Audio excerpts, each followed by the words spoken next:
ఓం మహాగణాధిపతయే నమః. ఓం గురుభ్యో నమః. ఓం శ్రీమాత్రే నమః. అరుణాం కరుణాతరంగితాక్షీం ధృతపాశాంకుశపుష్పబాణచాపాం అనిమాదిభిరావృతాం మయూకైః అహమిత్యేవ విభావయే భవానీం. శ్రీమాత్రే నమః. ప్రేక్షకులకి ఆ లలితాంబిక అమ్మవారి యొక్క అనుగ్రహం పరిపూర్ణంగా కలగాలని మనస్ఫూర్తిగా కోరుకుంటూ మనం ఈరోజు చాలామంది ఇప్పుడు బయట జరుగుతున్నటువంటి సంఘటనలకి భయపడుతూ ఉన్నారు. ప్రయాణం చేయాలంటే భయం.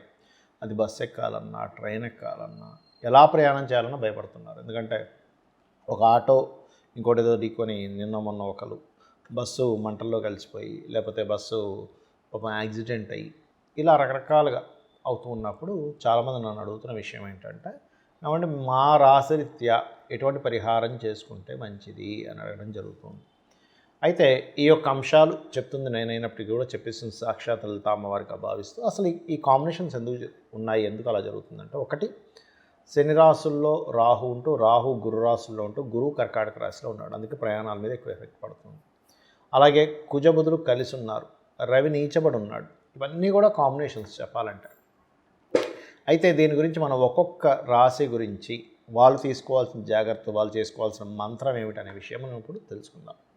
కన్యారాశి వారికి కనుక చూసుకున్నట్లయితే మీకు ఎప్పుడైనా సరే ఒకటే గుర్తుపెట్టుకోండి, కుజుడు గురు కలిసి ఉన్న లేదా 4, 8 ఆధిపత్యం పోర్ట్ఫోలియో కలిగిన గ్రహాలు కలిసి ఉన్న అప్పుడు మాత్రమే యాక్సిడెంట్ యోగాలు ఉంటాయి. ఇప్పుడు ఇవాళ రేపు సమాజంలో జరుగుతున్నటువంటి ఈ ఏవైతే సిచ్యువేషన్స్ ఉన్నాయో భయపడుతున్నారు కాబట్టి చెప్తున్నారు. సరే, మీకు ఆ కాంబినేషన్ లేదు, ఏమీ టెన్షన్ పడకండి.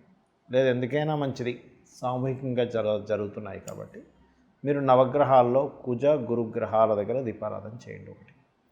అలాగే మరొక విషయం ఏంటంటే, ఇక్కడ అష్టమాధిపతి కుజుడు పాడైన జన్మజాతకంలో అంటే పాపగ్రహ సంబంధాలు ఏర్పడినా, ఆ పాపగ్రహ సంబంధాలు ఏర్పడినటువంటి మహాదశలు లేదా అంతర్దశలు అంటారు, దాన్ని భుక్తి అని కూడా అంటూ ఉంటారు. ఆ యొక్క దశలు నడుస్తున్నా కొంచెం ఇబ్బంది కలుగుతూ ఉంటుంది. అలాంటప్పుడు మీరు ఈ అష్టమాధిపతి కుజుడు ఏ పాపగ్రహంతో అంటే శనితోనా, రాహుతోనా లేదా లగ్నాధిపతితో కలిసాడా చూసుకొని మీరు ఆ గ్రహ సంబంధించిన అంటే ఆ గ్రహాలకి దీపారాధన చేయడము, ముఖ్యంగా గురు కుజులకైతే దీపారాధన చేయండి, ఎటువంటి ఇబ్బంది ఉండదు. అలాగే గోవులకు కాస్త క్యారెట్స్ తినిపించడము లేదా బెల్లము క్యారెట్స్ కలిపి తినిపించడము. మరియు మరొక విషయం ఏంటంటే, చండీ పారాయణము అంటారు. చండీ వినడం, చండీ చదవడం కానీ, చండీ పారాయణం జరిగే ప్రదేశానికి వెళ్ళి అక్కడ కూర్చోవడం కానీ, ఇవి కనుక చేస్తే ఖచ్చితంగా బాగుంటుంది. అలాగే మీకు ఇప్పుడు గురువు ప్రస్తుతం లాభంలో ఉన్నాడు కాబట్టి కొంత ఈ లాభ సంబంధించిన ఫలితాలు కూడా చక్కగా వస్తాయి, దానిలో ఎటువంటి డౌట్ లేదు. కాకపోతే కుజుడు 3లో ఉన్నందుకు, అష్టమాధిపతి 3లో ఉన్నందుకు మీరు ఎవరితోనైనా కమ్యూనికేట్ చేస్తూ డ్రైవ్ చేయడం కానీ, లేకపోతే ఎవరితోనైనా ఏదైనా అగ్రిమెంట్ చేయించుకునేటువంటి అంశాల్లో కానీ కొద్దిగా జాగ్రత్తగా ఉండండి. 6లో ఉండేటువంటి రాహు మంచివాడే, కాకపోతే ఇక్కడ 12లో కేతు ఉంటూ 2వ స్థానంలో ఎప్పుడైతే రవి ఉన్నాడో, ఇన్వెస్ట్మెంట్స్ ఏదైనా పర్టికులర్గా గవర్నమెంట్ రిలేటెడ్ లేనట్లయితే ఏదైనా మెడికల్ రిలేటెడ్ ఇన్వెస్ట్మెంట్స్ చేసేటప్పుడు కాస్త జాగ్రత్త వహించండి. ఇక మీరు నిత్యము ఆరాధించాల్సిన దేవతా స్వరూపం వెంకటేశ్వర స్వామి ఆరాధన చేయండి, అన్ని విధాలా మీకు బాగుంటుంది.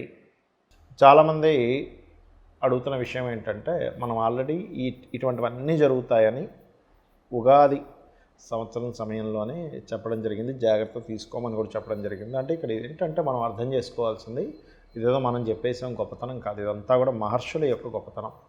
మహర్షులు మనకి ముండేన్ ఆస్ట్రాలజీ అని ఇచ్చారు, మైథుని జ్యోతిష్యం అంటారు. ఆ మైథుని జ్యోతిష్యంలో కొన్ని సూత్రాలు ఉన్నాయి. అంటే కుజుడు అగ్రెసివ్ ప్లానెట్స్ కలిస్తే ఏంటి, అగ్రెసివ్ ప్లానెట్స్ అంటే కొంచెం కుజుడు రాహు అగ్రెసివ్ రిజల్ట్స్ ఇచ్చే ప్లానెట్స్ కనుక వీక్షణ పడుతున్నా, లేదా శని కుజుడు వీక్షణ పడుతున్నా ఇలాంటివి జరుగుతాయని చెప్పడం జరిగింది. అయితే ఇక్కడ పర్టికులర్గా ఏంటంటే, ఈ నవంబర్ మాసం అంతా కూడా పర్టికులర్గా ఈ వీటి మీద వెళ్ళేది అంటే ఏంటి, నేల మీద వెళ్ళేటువంటి లేదా జలాల్లో వెళ్ళేటువంటి వాహనాల మీద జాగ్రత్తగా ఉండాలి. నవంబర్ 12 నుంచి పర్టికులర్గా మీరు వాయువు అంటే ఏంటి, ఫ్లైట్స్ మీద వెళ్ళేటువంటి వాటిల్లో కూడా జాగ్రత్త పడాలి. అంటే ఫ్లైట్ జర్నీస్లో వెళ్తూ ఉంటారు, ఎందుకంటే అది మే ఎండింగ్ వరకు ఉంది. మరలా మే ఎండింగ్ తర్వాత ఇట్స్ వెరీ క్లియర్లీ అగైన్ మళ్ళీ కర్కాటకంలోకి వస్తాడు గురువు, కాబట్టి అప్పుడు మళ్ళీ కాస్త ప్రయాణం చేసేటప్పుడు. కాకపోతే నేను చెప్పేది ఒకటే, మీ అందరికీ కూడా ఒకటే సూచన, మీరు మనసులో మీ ఇష్టదైవాన్ని మనస్ఫూర్తిగా, అమ్మవారు కావచ్చు, అయ్యవారు కావచ్చు, నన్ను రక్షిస్తుంది, ఆ మహాశక్తి నన్ను రక్షిస్తుంది అనేటువంటి భావనతో మీరు బయలుదేరండి. అప్పుడు ఏమీ కాదు. ఎందుకంటే చాలామంది నాకు ఈ మధ్య సార్ ఇలా జరుగుతున్నాయి, నేను ప్రయాణం చేయొచ్చా చేయకూడదు అని చాలామంది అడుగుతూ ఉన్నారు.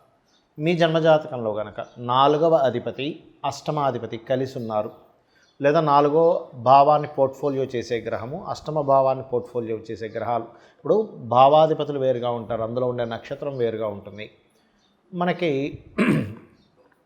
ఆ యొక్క గ్రహాల యొక్క కాంబినేషన్ ఎక్కడ కలిసింది, పాపరాశుల్లో కలిసిందా శుభరాశుల్లో కలిసిందా అనేది కూడా ఒక లెక్క ఉంటుంది ఆస్ట్రాలజీలో.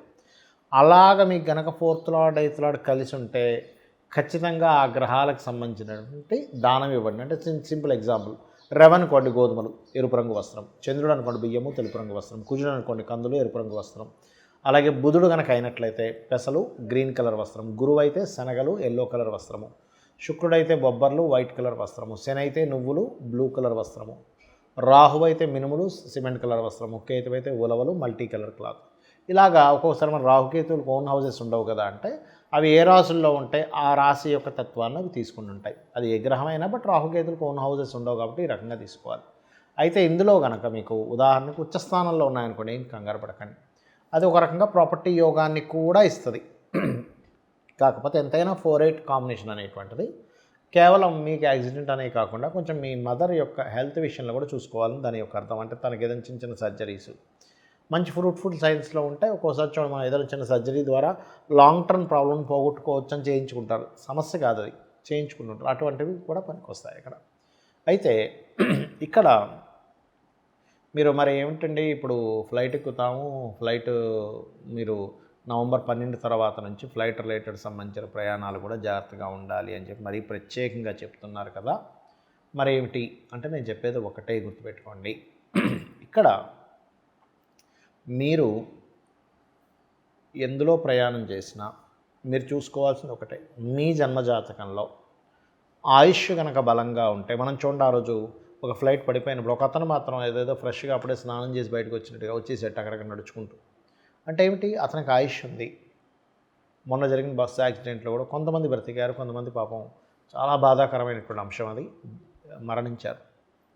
కాకపోతే నేను చెప్పేది ఒకటే, మీరు ఇంకా మీ యొక్క జీవితంలో ఈ భూమి మీద మీరు ఏ కర్మ చేయడానికి వచ్చారో, ఏది అనుభవించడానికి వచ్చారో అది కనుక అయిపోయింది అంటే మాత్రం ఆ పరమాత్మ, అంటే మన యొక్క కర్మ పరమాత్మని కదా, మన యొక్క కర్మ ఏదో రూపంలో అక్కడ కంప్లీట్ అయిపోయినప్పుడు అది నిద్రపోతూ కూడా పోయేవాడు ఉంటాడు, యాక్సిడెంట్లో కూడా పోయేవాడు ఉంటాడు, లేకపోతే రకరకాల ఫుడ్ తింటూ నీళ్లు తాగుతూ కూడా పోయేవాడు ఉంటాడు. దాన్ని ఎవరో ఆపలేరు. కాబట్టి దాని గురించి టెన్షన్ పడకండి, ప్యానిక్ అవ్వకండి.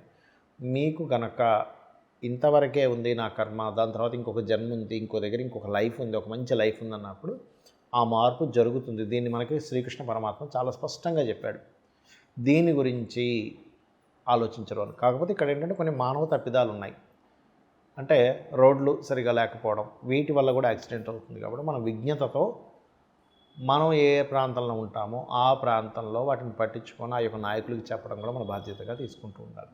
కాకపోతే గ్రహస్థితులు ఇలా ఉన్నప్పుడు మనం ఇంటి నుంచి బయలుదేరేటప్పుడు గుర్తుపెట్టుకోండి, ఇంటి నుంచి బయలుదేరేటప్పుడు పర్టికులర్గా ఇంకొంతమందికి ఒక వారం బట్టి కూడా ఉంటుంది. అంటే కొంతమంది చేసుకుంటారు అలా కూడా. అలా అయితే ఉదాహరణకి ఆదివారం అనుకోండి నారాయణుని, సోమవారం అనుకోండి ఓం రాజరాజేశ్వరి నమః, మంగళవారం అనుకోండి స్కందుణ్ణి, బుధవారం అనుకోండి ఓం విష్ణవే నమః, లేకపోతే ఓం నమో నారాయణాయ, లేదా గురువారం జయ గురుదత్త శ్రీ గురుదత్త, లేదా శుక్రవారం శ్రీమాత్రే నమః అనుకుంటూ బయలుదేరండి.